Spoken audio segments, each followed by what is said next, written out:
Hello மக்களே! இன்னைக்கு நோன்பு 8வது.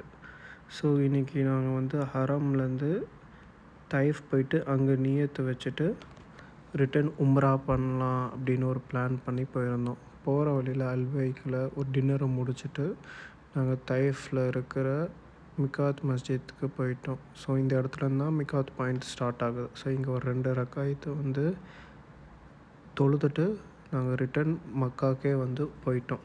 மக்காவில் போகும்போது ஹேராம் கட்டிட்டு நாங்கள் கிளம்பியாச்சு. ஸோ, அங்கே தான் நாங்கள் வந்து ஃபஜர் பண்ணோம். ஸோ, இந்த அழகான ஹரம் கிட்ட எனக்கு ஃபஜர் பண்ணுற பாக்கியம் கிடச்சிச்சு. ஸோ, அங்கே ஃபஜர் பண்ணிவிட்டு தவாஃபு, சஃபா, மர்வா எல்லாம் பண்ணிவிட்டு போகிற வழியில் வந்து முடி வெட்டி என்னோடய உம்ராவை அல்ஹம்துலில்லாஹ்னு நல்லபடியாக முடித்தேன். இன்ஷா அல்லாஹ் எல்லாருக்கும் இந்த பாக்கியம் கிடைக்கணும்னு நான் துவா செய்கிறேன். நீங்களும் துவா செய்யுங்க. அவ்வளோதான், இன்றைக்கி விலாக் முடிஞ்சிச்சு.